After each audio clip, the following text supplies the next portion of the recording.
Well, that stunk. Welcome to the Vol Bros. My name is Evan. This is my brother Rustin. We are two Vol Bros who are actually bros in real life. We really are. And uh, Vols lose on the road in Memorial Coliseum at Vanderbilt this evening. A lot of orange in the crowd for that one. You could see that on TV even. A whole lot of orange in the crowd. Unfortunately, buzzer beater barely gets off in time, and the Vols go down on the road, unfortunately. My initial thoughts about this, and then I'll let Rustin give his thoughts. If ifs and buts were candy and nuts, we'd all have a Merry Christmas. That's my initial thought. So many missed opportunities at the end of the game. Um, I said if Julian just takes the gimme layup or the dunk that they're giving him, it's a 2-possession game. Things could have shaken out differently. Rustin had a really good perspective on that. I'll let him say that in a moment. If Vescovy, who's one of the best free throw shooters in the conference, makes the front end of a 1-and-1, then at bare minimum we're going to overtime. So a lot of ifs there in the last minute, but just real. It's a dagger, man. That last shot was a dagger. Rustin, what were your thoughts about this evening? Well, we now know what the magic number is. When the Vols score 70 or more, they are 15-1. The only loss was 75-70 against Arizona almost 2 months ago. And when they score under 70, they are 4-4. So clearly, if we can get to 70 points, it's going to be a good night. Shout out to Mr. McCarthy on Facebook who mentioned that as well. Yep.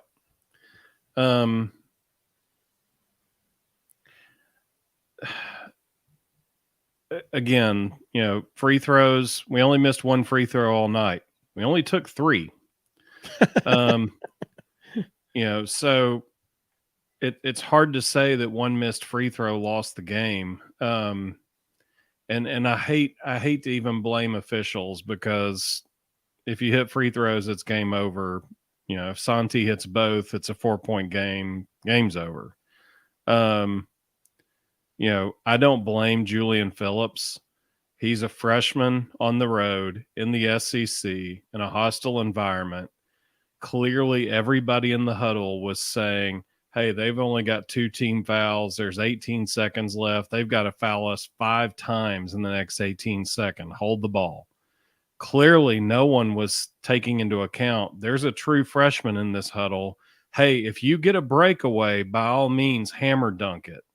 Because he sized it up. He almost went up and dunked it and then thought better of it and dribbled it out. And to his credit, he ran off an extra 3 seconds. But I don't blame him if nobody on the sideline is saying, hey, if you get a breakaway, feel free. They're assuming that a freshman on the road in the SEC in that environment is thinking about those things, and they just don't. You can't make that assumption. That's a good point. Honestly, I felt like the difference in the game was 2 things. Number one, and it kind of balanced out because they were equally bad both ways. I thought it was one of the most horribly officiated games I've ever seen in my entire life. Yeah. Well, just to your point there. Okay, you just mentioned that with a minute left in the game. No. Less than a minute left in the game. Yeah. There was only 2 team fouls against Vanderbilt at that moment. Golly bum. We shot 3 free throws. In a Division I Power 5 basketball game with those kind of athletes out there, we shot 3 free throws. Now, here's one of my issues. Vanderbilt shot 12. Okay, those 2 teams were equally physical. There was insanity happening on some of those possessions. And, some of the fouls they called, they would let them maul each other on one possession. Then on the next possession, they'd call a wrist slap. And you're going, what game are we watching? So, some of it I chalk up to just a horrendously officiated game. Well, and one more about that before you give your next point.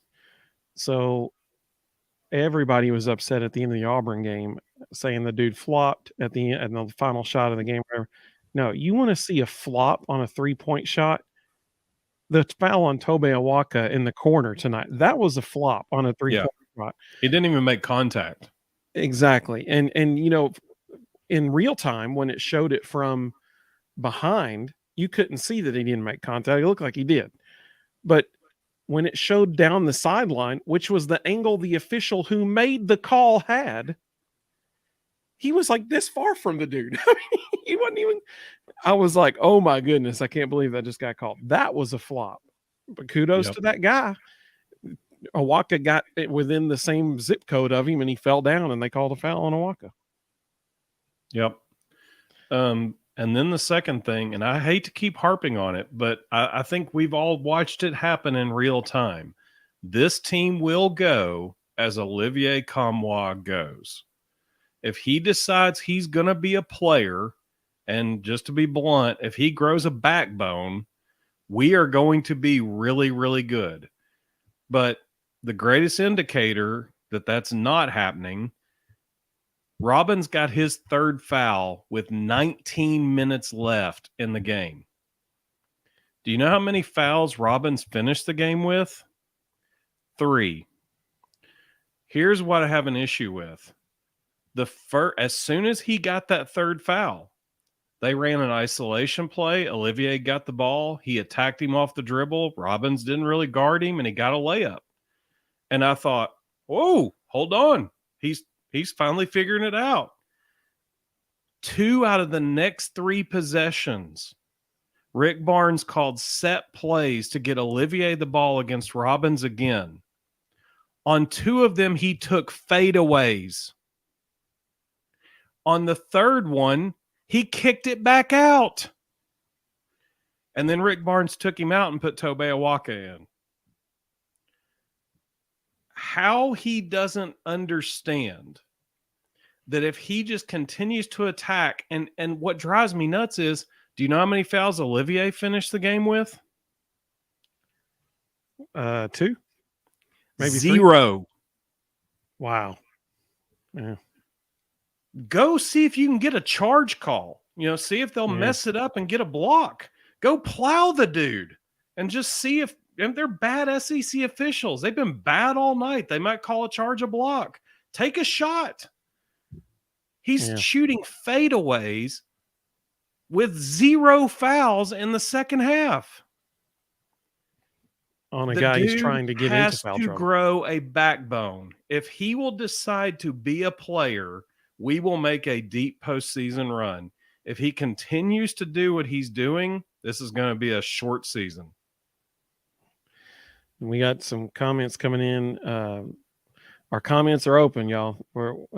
Feel free to drop your comments. We're not going to put the link out for this evening. We'll do that on Saturday. But our comments are open. Zach posted this while the game was still happening. Another game's still on, but I need to get this off my chest now. We found Tyreek. Absolutely, we did. But he's like, I'm afraid we lost everyone else. So we'll come back to that in a moment. Actually, go ahead, Russ. Other than them not saying to everybody in the huddle, hey, if you get a breakaway, feel free to finish it. I thought Rick Barnes did a fantastic job. He called set plays all night to get guys shots in the right spots. He created Tyreek Key tonight. He ran set plays to get Tyreek the ball and get him involved. He got Julian Phillips involved. Julian finished with 10 points. Tyreek finished with 14. On any night when we get 14 out of Tyreek and 10 out of Julian, we should win. It should be a win. Yeah, it should be. And those points were scored because Rick Barnes was extremely intentional to call sets to get them plays, and they converted.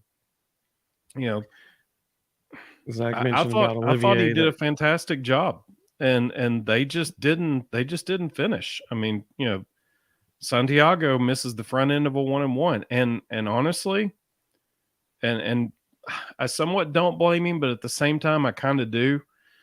Do you know whose man hit the 3 to end the game? I know Jamal was over in help side defense, so was it his? Nope. Who was Vescovies. He went to help on that drive in a 2-point game and left a shooter alone in the corner. Yeah. If the dude makes the running layup, okay, we've got overtime, no big deal. Why are you in there helping, leaving a shooter after missing the front end of a 1-and-1? Like that Tyler that said, was just Tyler said, mind-boggling. Sandy was clutching several moments to keep us in the game with big threes. Oh, that's true. He sure was. Yeah, There was one that the shot fake he had where the dude flew by him and he yeah. gathered himself and made it. That was a huge shot Mm-hmm. at the moment at the I'm time. not saying he played poorly.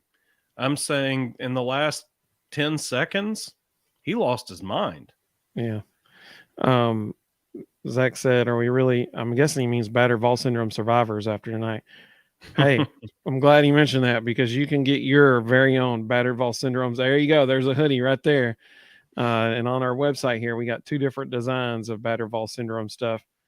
We got this one, which is the style Rustin's wearing, and then we've also got the stamp, the seal, battered Vol syndrome survivor. So be sure to check that out, thevolbros.com. Appreciate that, Zach. That was a nice little way for me to be able to plug it.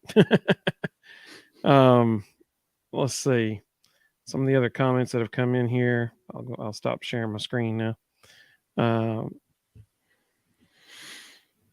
Zach said, he did keep us in it. That's true, but he also was vitally, I don't know. It's hard to say that one guy, just totally lost the game for us because there were several things there at the end. But yeah, I mean, if he played Julian a role, I'll put it dunks that the way. breakaway, it's game over. Yeah. Tyler said, I've already ran into Rustin on the phone, but I'll just say it is unfathomable that we are so inept on game management that Phillips doesn't dunk that. Holy moly. There's so many different moments at the end of the game there that if ifs and buts were candy and nuts, we'd all have a Merry Christmas. Yep. I'm venturing to bet that we both have the same player of the game. Who was your player of the game? Tyreek Key. Mine too. I thought Coach Barnes did a fantastic job finding ways to get him involved. Tyreek's from Clay County.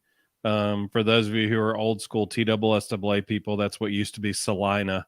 Nobody goes to Salina on purpose. All the refs are related to all the players. You're going to lose every time you go there. It's up there. Shout out to all the people who are watching from Salina tonight. Right. Oh, they know. They're good with it. They never lose at home. The worst officiated game I've ever coached in my life. We lost at Salina, and there were 42 fouls called on us and 4 called on Salina. Apparently, we're the worst defensive team in America in Salina. Yeah. But it's not far from Nashville, so he was getting to play in front of his friends and family. I'm sure he had a massive amount of people there, and Coach Barnes knows that and knows, hey, that dude, he's going to want to perform. So he called a bunch of sets for him, got a lot of good looks for him, and got him confident. And there was a couple shots Tyreek hit where he was creating shots, and he was the guy we saw early in the season. I hope this snowballs because the guy we saw tonight is a guy we need. Absolutely. Yeah, I think exactly what you just said it was my thoughts as well, that the Tyreek Key we saw this evening is the Tyreek Key who was brought to Tennessee. That is the guy that they wanted from the get-go. They wanted a scorer. They wanted a guy that they could bring in who would immediately contribute points on offense. That's the guy that was brought to Tennessee, who we saw tonight. And notice he's in the game in clutch moments. Then they make defensive switches to bring in Jemai Mashak and take Tyreek out. But that scoring presence, that's who was brought to Tennessee to be a scorer. We just had and a I had an comment honorable mention for Tobe. In 22 minutes tonight, Tobe had 8 points and 9 rebounds. Easily the most minutes he's played by far. And he played like a grown man. And notice he was brought into the game before Adu was, which I thought was interesting. and he responded. He played really, really well. Zach said, "You guys always do a favorite player and play. I got one for you, stupidest play of the game. If I've got mine." Well, actually, that's good. That was going to be mine too, so that's good. We'll do that, Zach. Um, Play of the game. We'll go ahead and do that now. What was your play of the game?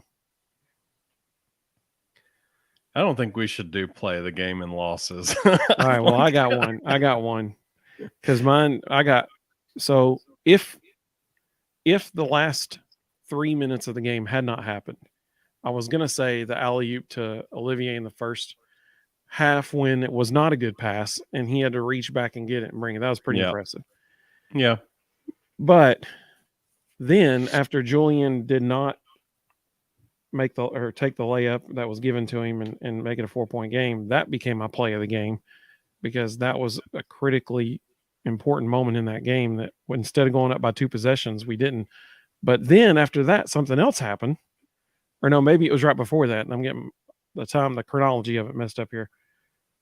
My new play of the game is Josiah's injury. That's my new play of the game because he couldn't put weight on his foot when he was walking off the court. I'm concerned about that. As we've seen, there is a history here where he does not recover from injuries really quickly. Yeah. I mean, my goodness, just look at the first 8 games of this season. So that's very concerning to me that he could not put any weight on his ankle walking off the court. It'll be interesting to hear what comes out of that. Hopefully he just rolled it and he'll, tape it up on Saturday. And then by next Wednesday or next Friday, he'll be, back to almost 100%. Let's hope. But so if we had won, my play of the game would have been with 4 minutes left. We're down 58-55. Vanderbilt went zone. We were not really moving the ball very well against the zone. And Tobe Awaka was in the short corner on the opposite side of the ball, flashed into an open gap in the zone. Zakai hit him, and he immediately kicked it to Santi in the corner for a wide open 3. And beautiful. Santi knocked it down, and it was tied 58 all. I'm not sure that just based on the way they were aligned, I'm not sure that Tobe was actually supposed to flash into there. But I think he just made a smart basketball decision and was like, there's an open hole in the zone. I'm going to go fill it. And as a result, and as a result, opened up Santi for a wide open 3. I felt like that was a really, really intelligent basketball play. It looked good. It was the way you draw it up. And for a true freshman on the road in the SEC to be that heady was impressive. Absolutely. Yeah, as soon as that happened, I looked at my son and I said, that's how you beat the zone right there. Get the ball in the middle of the court, kick it back out. You have a wide open shot. It was beautiful. I mean, it was the ball was moved quickly and crisply. I mean, that's the way basketball should be played right there in that one play. I totally agree. That's a great choice. That's a great choice because that was a beautiful basketball play. I had a couple comments come in here. Let's see what people got.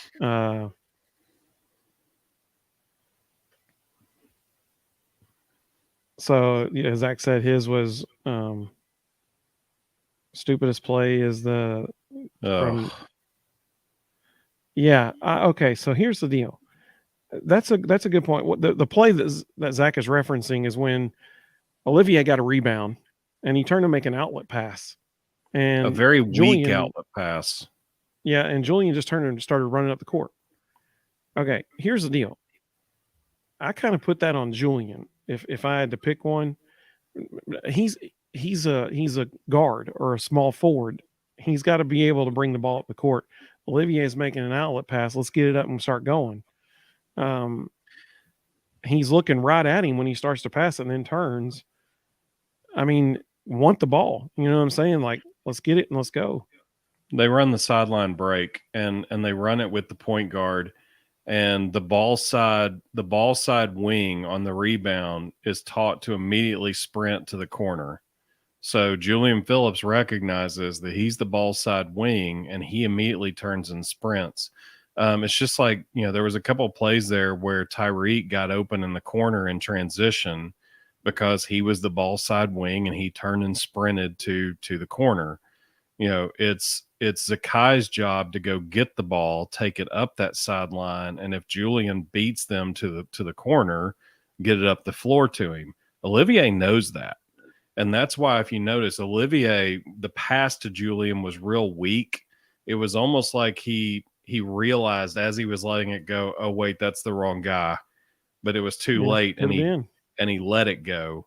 That's why if you watch Julian's reaction, Julian turns around and goes off on him. Yeah, you could tell he definitely was not expecting the ball when he picked up to turn around and talk to Olivier. Mm-hmm. Zach said it worries him about Josiah as well, that he couldn't put weight on his foot. Well, Zach made this point. One positive there, as they helped him off the court, it looked like the more he walked, he was putting more and more weight on it as he went. It may just be like a high ankle sprain, and they'll tape it up and give him a magic shot, and he'll just play through it. Paul Pierce in the NBA Finals.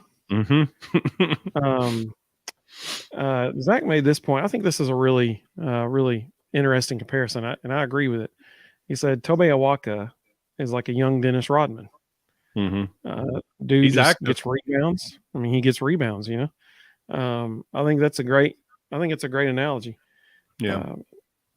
And Rodman, people probably don't realize it or remember this, but when Rodman was a Piston early in his career, he was actually an offensive threat. He would try to make some post moves, attack the basket. He'd give them 6 to 10 points a night. Once he got to the Bulls, he stopped looking to score altogether. But, but early in his career, he was actually a threat. Tyler said one improvement from the Florida game is we didn't just start jacking up threes when we fell behind in panic mode. Yeah, we took good shots. They took great shots. We actually shot better than they did. We were 7 points higher in field goal percentage than Vandy was. Yeah, it's just basketball's a heartbreaking sport sometimes. And that dagger, man, at the end there. I mean, kudos to that kid that made the shot. I mean, that as the ball's leaving his hand, he's thinking, I hope I make this, that kind of thing. And kudos to him, man, the Lawrence kid, he made it. But man, so many missed opportunities by Tennessee. So many missed opportunities. Yep. Any last let's see. Tyler said, watch the replay. The ball left his hand at 0.1. Pretty crazy. So that's what we were talking about. Rustin and I and our dad, we were texting about it after the game, and I said the ball had to have left his hand at either 0.1 or 0.2 because it was so close. So there you go. I totally believe it. Zach said we were the better team. We just didn't finish. Yeah, that's right. That's exactly right. There's one side angle camera view where you can see the ball's clearly out of his hands just briefly before the red light on the backboard comes on. And that's what the refs watch for. They're trying to see that red light. Well, and I mean, I knew it must have been obvious when they showed the refs overlooking at it, and Rick Barnes was right there with him, like in their huddle, looking at the replay, and he just stood up and walked off like he knew it too.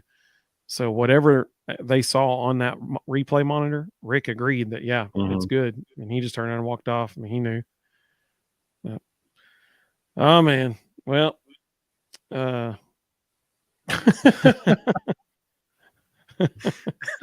pretty good, Zach.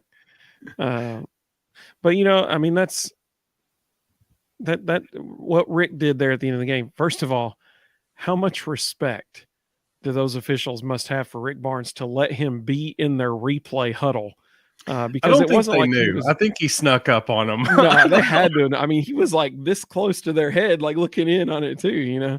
Most of the time they'd have been like, "Coach, you need to back up," that kind of thing. And he was just right there with him, looking at it. And all three of them. I mean, my goodness, how many times tonight did they show Rick just chewing on one of them's ear?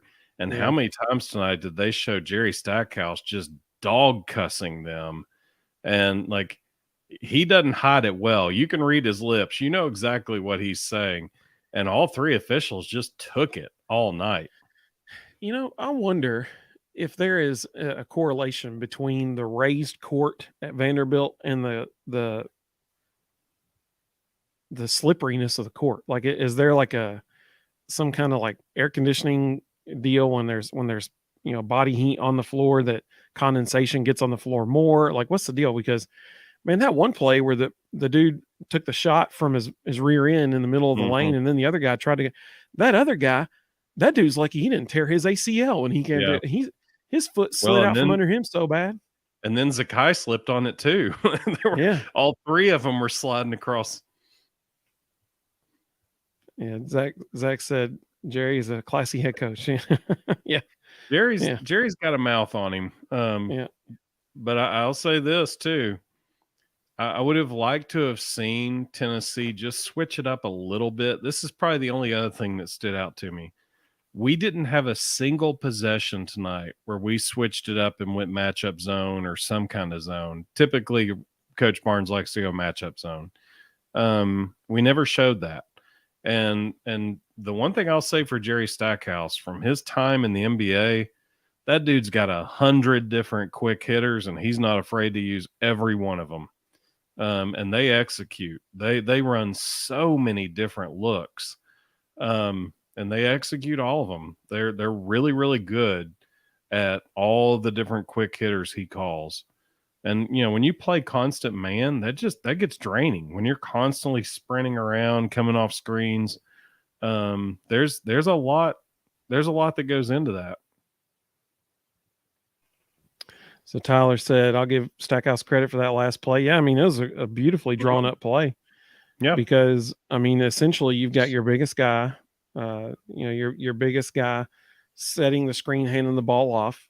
So you have option one is a layup. Right. If people crash, you got a shooter in the corner. Yeah, and you pulled the post defender away from the basket by setting the ball screen as high as they did. So there's no help from a guy who can block a shot. So Zach asked a really good question. He said, was Meshack in foul trouble? He didn't play a whole lot. You're right. He did not play a whole lot. He got 4 minutes. Yeah, and both was at the very end of the half when they were making defensive substitutions and stuff. Yeah, I was wondering the same thing because Coach Barnes bragged on him after the last game, but he barely got in at all tonight. So that was interesting. 4 minutes, he did not register a single stat of any kind. Huh. Yeah. Hopefully they can get him more involved on Saturday. Who are they playing Saturday? I don't remember. Missouri.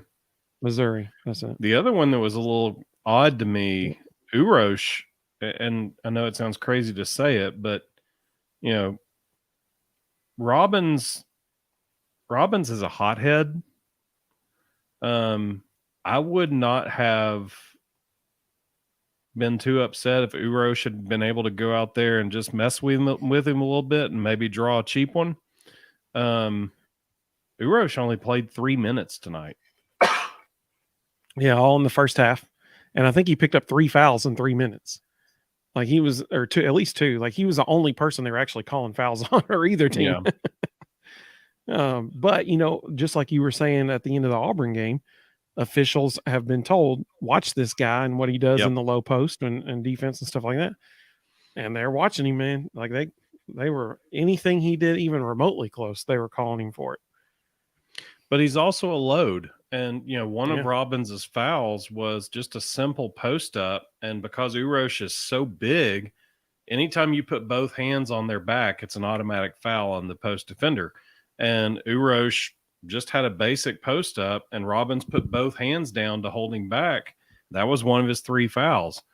When Robbins got his third one with 19 minutes left in the game, I wouldn't have mind seeing Urosh go in there and let him pound on him a little bit and, see what happens. I guarantee Urosh wouldn't have an issue dropping a shoulder into him and running him over and see if the refs blow a call. And that's for sure.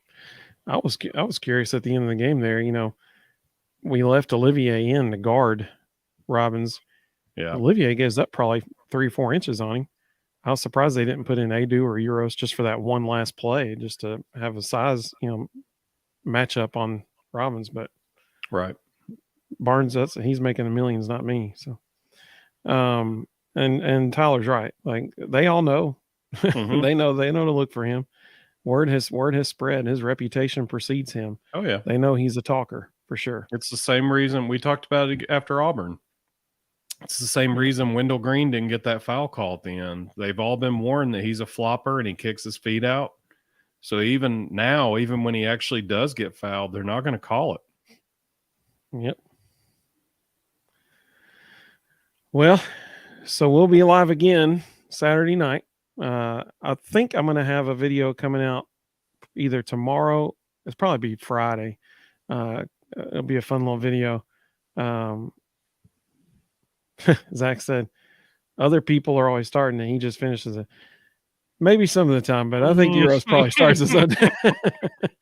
Euros likes to talk a little bit. He sure does. He enjoys it. Matter of fact, Rick Barnes had to get on to him. Yeah, I mean, absolutely missed opportunities. That wide open dunk. Yep. Yeah, absolutely. I probably need to explain my name.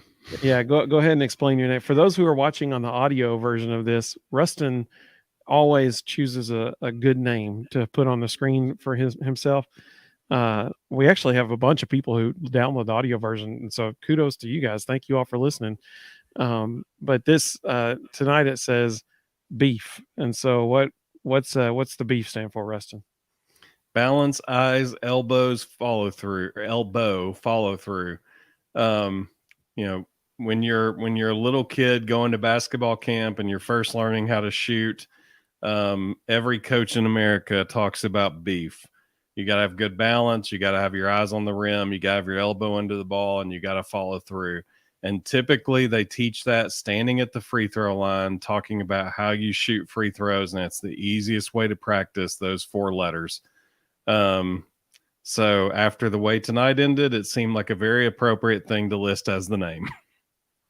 Absolutely. Zach, I appreciate you watching the video podcast, man. We like seeing your face too, buddy, whenever you join us on here. Saturday night, we'll be looking for you. Yeah, my 10-year-old YMCA team and my son, we talk about beef. Every kid, you learn when you're shooting, balance, eyes, elbow, and follow through. So that was a good name choice. Now I think my favorite is still Shooter's Gonna Shoot. No, wait, please don't. That was after the Auburn game. That's still my favorite to date. He's had some good ones on there, but the Shooter Shoot one, no, wait, please don't. That's my favorite. Winner. There you go. That's what I'm talking about, Zach. Win. That's exactly right. No, there's no option for a loss this Saturday. Man, it's gonna be a good game though. Missouri is a good team, so that'll be a great game. I'm a little scared, not gonna lie. Yeah. We've got to figure some things out in a hurry. And well, I take that back. We got to figure one thing out in a hurry. We got to figure out if Olivier Comwa is going to be the man or if he's going to step aside and let Tobey Awaka be the man. Oh, that's awesome, Tyler. That's awesome. That is cool. I hope Tyler doesn't have. I hope Tyler doesn't have. For those of you who can't see it, Tyler said he'll be in College Station in 2 weeks. I hope Tyler doesn't have an experience like Bruce Pearl did last night. Apparently, those A&M fans are a little rowdy and a little hard on opposing teams. This weekend, for those of you who missed it, Bruce Pearl tried to go up in the stands to go after a fan last night at A&M. I hear that's frowned upon. That may not be a wise decision by Bruce. He had to be restrained by multiple people, and then they sent the security up in the stands after whoever he was going after. This weekend, I'm telling you, everybody's been talking about what's going to happen in March if they can't score, all this kind of stuff. Everybody's been saying that on Twitter and everything. Well, guess what? You're going to get to see it this weekend. Like that's what this weekend's. Missouri can flat out score, man. Yeah. And so their offense against Tennessee's defense is going to be a great matchup. But here's the deal. if Tennessee doesn't score this weekend, they're not winning Saturday. Like Missouri can put the ball through the net. I mean, that's the Well, and bottom like I line. said, we know the magic number. 15-1 when we score 70 plus, 4-4 when we score under 70. Clearly, that's the Yeah. number. Yeah. I mean, can Tennessee? Tyler said so. The stretch is Missouri, Bama, and Texas A&M. It's not easy. So, so Zach just said defense wins championships, and that's true to an extent.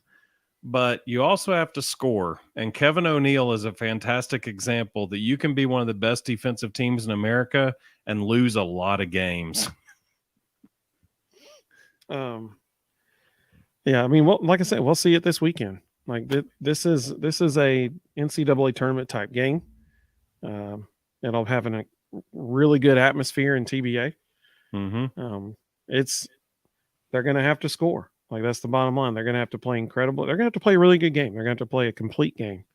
And that'll be interesting to see if they'll even have Josiah for that game. We'll find out, I guess, in the next couple of days. The next 4 games are going to be rough. You got Missouri, then Alabama, then Kentucky, then A&M. That is not an easy stretch. That's a gauntlet. Yeah. I love it, Zach. I hope it happens, man. I love that. That's what I'm talking about. I hope it happens. He said we're currently not playing tournament ball. Yeah, I agree. Like tonight, if they play tonight in March, it's over. Like that, there's the end of the season. Tyler, absolutely, that's a gauntlet. Absolutely, he said, "Woo." Well, especially when you've got after Alabama at home, which Alabama anywhere is a tough game. Then you're at Rupp playing 8-on-5. Then you're at A&M playing a really good A&M team that is playing as well as anybody right now. That's a rough couple of weeks. Absolutely. Well, so stick with us. Saturday night we'll be live. Hopefully we'll be celebrating a win. But like I said, Saturday is going to be a very telling game. As far as like the future of this team in March, how deep of a run they'll be able to make. They're going to have to make free throws down the stretch in March. They'll probably have to. They did not do that tonight, and we saw what happened. Saturday's an important day, in my opinion. It'll be a good game.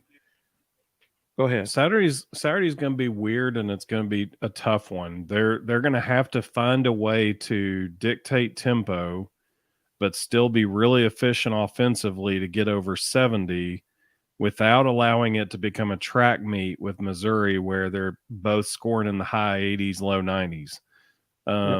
We don't want to get in a track meet with Missouri, but somehow we've got to be really efficient offensively and get to 70 without it being speedball all over the place. Yeah, absolutely. Zach said, I don't care if we win by 1, just win. Amen, brother. We get a tally in the W column. That's exactly right. Tyler said, I'll be happy if we split the next 4. That's a legit possibility, 100%. Yeah. I mean, it could be, even if you go 1-3, that's a legit possibility in the next 4. Hopefully they don't. Hopefully they go 3-1 or 4-0, but that's a very fair assessment. It's going to be a tough stretch. I would say the ceiling is 3-1, most likely 2-2. I don't see us going 4-0 in that stretch. There's too many variables. Like I say, this Saturday's going to be complicated. Bama can shoot the eyes out of it on any given night. You go to Rupp, you're always playing 8-on-5 there. The next 2 teams, Missouri and Bama, can both flat out score. So they got to put the ball through the net. That's the bottom line. They cannot play offensively the way they have the past couple games. They need Tyreek Key to show up just the way he did tonight. That's for sure. Yeah. Everybody else has got to be hitting their shots too, because they're going to need them. Well, we appreciate everybody so much for joining us tonight. Man, we love doing this. It's so much fun. Be sure to check us out on, YouTube, Facebook, Twitter, Instagram. We're on all those different platforms at the Vol Bros. Check out thevolbros.com. We got Uh, hey, deal. Hey, I will gladly send you a shirt, Zach. If we go 4-0, you count on it, buddy. We'll get you a shirt. I will pay for it myself, even. We will do that. That is awesome. I love it. I appreciate you joining us tonight. Eating my crow hot sauce with hot sauce. There we go. We appreciate you joining us. Thank you so much. We hope you come back. But we appreciate everybody joining us. For those of you who are listening to this on the audio version later on, thank you for listening as well. If you haven't already subscribed to our channel, please do so. We're so close to 1,000 subscribers right now. Man, that'd be great to cross over that mark. So we appreciate everybody joining us. Go Vols, and we will see everybody live Saturday, but you'll see another video probably on Friday. So hope everybody has a great evening. Go Vols.